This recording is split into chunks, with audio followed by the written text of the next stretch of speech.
Is that occultism? Are you the devil? If you're placing the power that you have into this object, then you are not using crystals for what its purpose has ever been for. And that's the issue that we're having.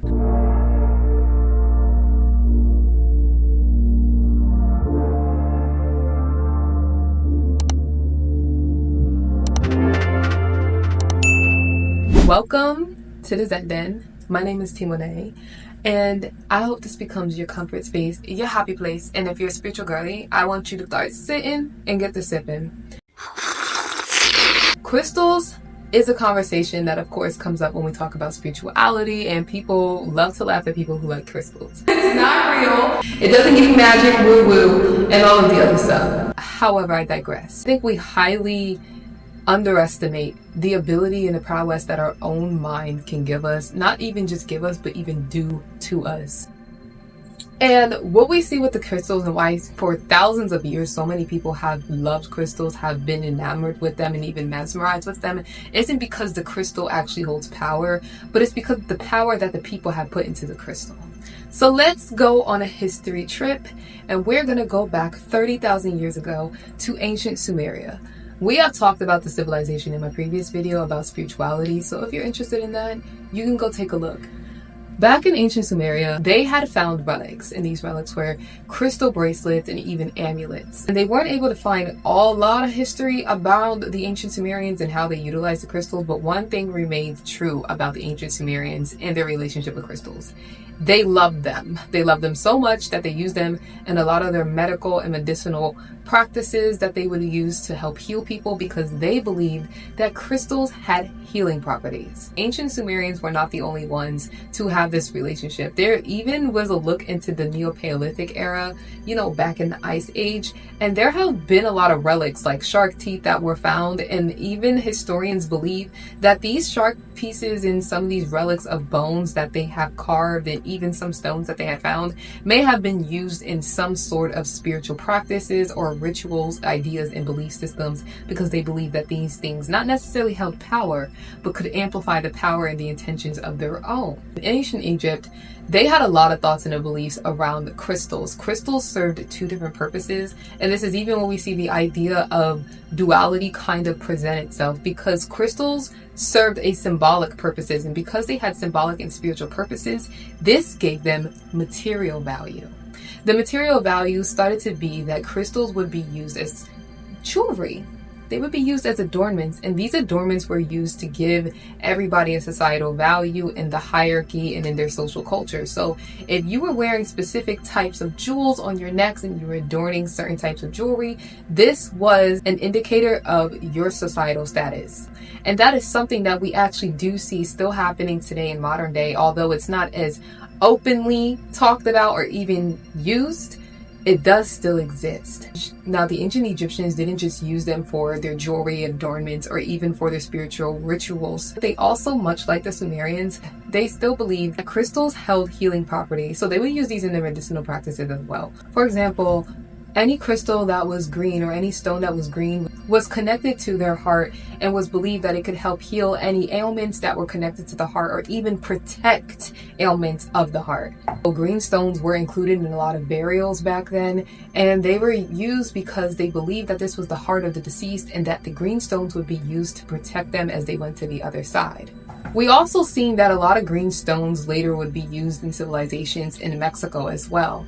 And so the ancient Greeks, which would come later on in a period of time, would actually be the ones that would give us the name crystals to these stones, which is a civilization, of course, that came after Sumerians and the Egyptians. And crystal would translate to the word ice in Greek, because the Greeks believed that clear quartz, which is a really popular crystal used for amplification and clarification, they believed that it was water that had frozen so deeply it would just remain solid. But if we go look at ancient China and even China in modern day times, jade is a really popular crystal, and was a really popular crystal even back then. Jade is still used to this day sometimes, and even back then was used as a social value and even currency. It was used to basically say what your status was in that society and how high of a status you had. So if you were able to get authentic jade, you were considered rich. Hinduism, Taoism, Buddhism, Native Americans, and even Christianity utilize and reference crystals as different ways, as healing properties and amplification when it comes to healing oneself or healing others, and even protections. Now in modern day, again, we live under a societal structure that was built off the ideology of religion, specifically Christianity. Now there are many arguments when it comes to Christianity and certain things that you should and should not do, and crystals is 100% a part of that conversation.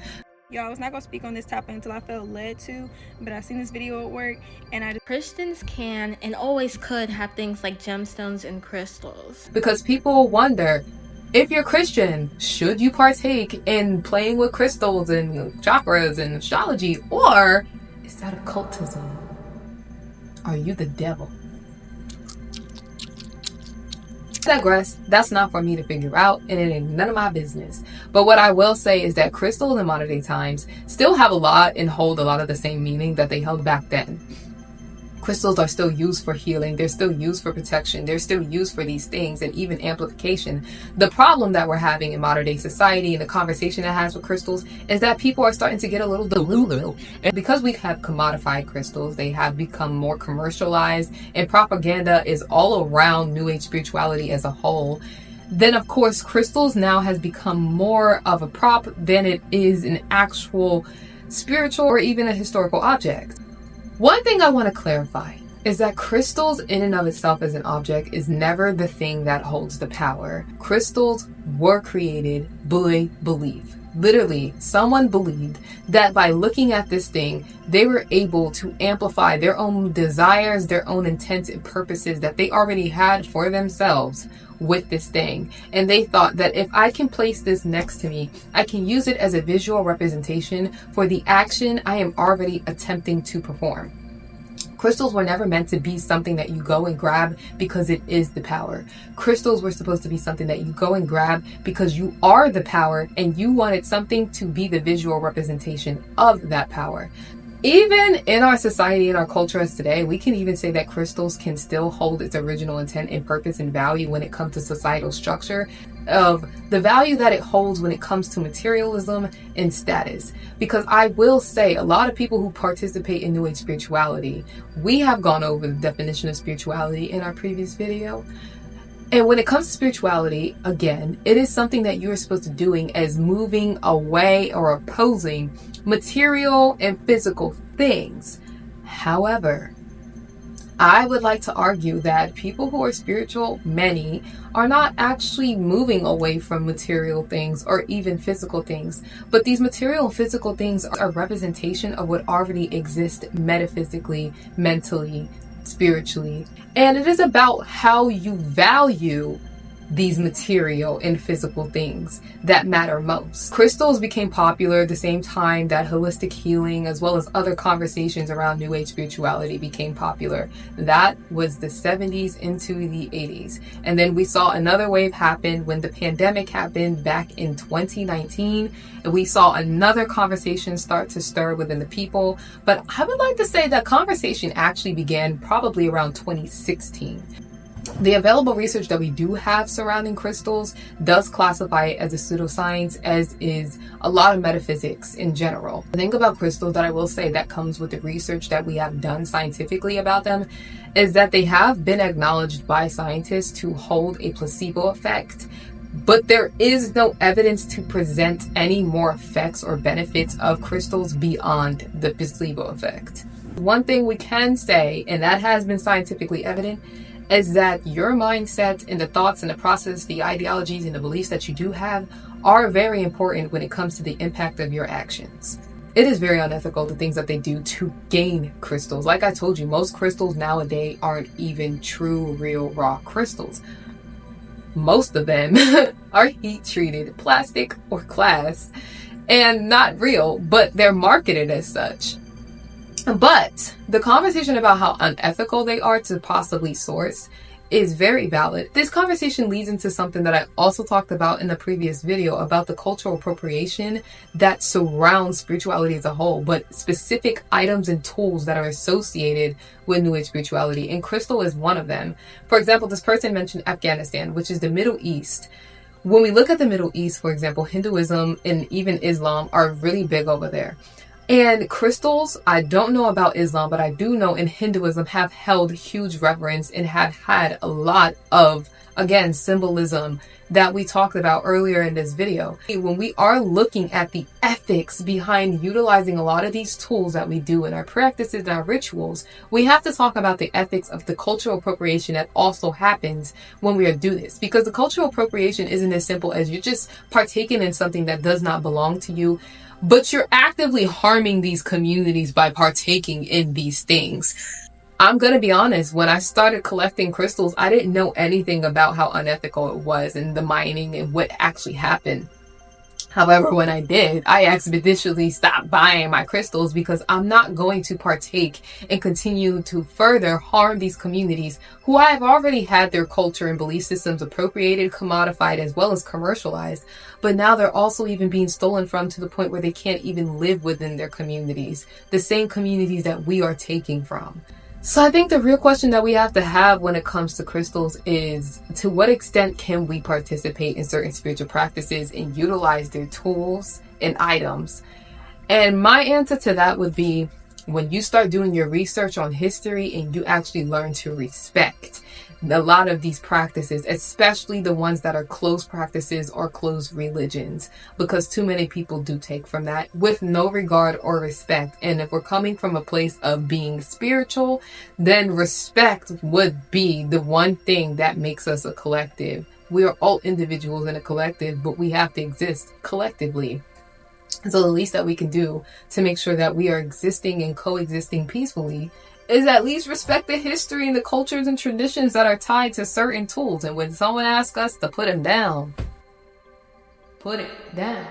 And after you have done your due diligence, here is how you can use crystals in your everyday life. Using a crystal in meditation, you're going to want to hold a crystal in your hand during the duration of the meditation. This is going to serve as the physical embodiment as well as the connection to your intent and purpose of that meditation. So for example, if I'm holding my love rose quartz, then that is the intent of this meditation. You can use your crystals during your yoga practice. You can set them around you. You can hold them. If you're girly, you can place them in your bra. Do whatever makes you feel comfortable. If you're going to use them for decoration, crystals can be placed all around the house or anywhere within your house. If you practice feng shui with history, respect, and cultural significance, and you've done your due diligence, then you can also use your crystals in your feng shui practice as well. Go ahead, girl. If you are somebody like me who just needs maybe some support or assurance, or you're maybe on the spectrum and you need something that's going to help you while you're stimming, then just holding the crystal for support, I promise y'all, helps. I don't know if it's the weight or just having something to hold, but I do genuinely love walking around with a crystal just to have the weight. Like, just to have, babes. You can create crystal grids. I'm not even going to go into depth of what crystal grids are. I think another video has to be made, and I do not want to give out too much information of something that some people maybe should not be practicing. But I hope that if you are interested in what crystal grids are, you go and do your due diligence. And you can also use them in a lot of your spiritual baths, because one thing I can say is I love using these particular type. These are called palm stones. I love using these type of crystals when I would take my spiritual baths because they always set the intention. As you can see, don't. As you can see, they all have different words on them. And because of the words, they're going to amplify your intention for that spiritual bath as well. So you can use them in your spiritual bath. You can place them all around. You can have it on. You can have it around. You can have it in your candles because there are some candle infused crystals. Do whatever you need to do to get it done. And then when it comes to the symbolism, I do want to give you guys just a little bit of the symbolism that is revolved around some of the most common crystals that you might come across. Now, you can use quartz. All different quartz have different types of meanings, but clear quartz in particular, this is the one that we talked about with the ancient Greeks, known as the master healer. And that's because clear quartz can be used and utilized with any other crystals, and they will amplify the intentions of any other crystals that are around it. Amethyst is another popular and common crystal. It's also known for its amplification of any of the spiritual abilities or psychic abilities you may have, dreaming, and is also associated with wisdom. Rose quartz, as we have here, as y'all can see, is utilized for its symbolism behind self-healing, healing in general, love or self-love, and emotional healing. As we talked about earlier, green stones like emerald, jades, even aventurine, which is one of my favorites, are associated with prosperity, material wealth, success, abundance, and growth. Blue stones like aquamarine and lapis lazuli evoke calmness and communication, tranquility. I love me some blue stones. I have a lot of blue stones now that I think about it.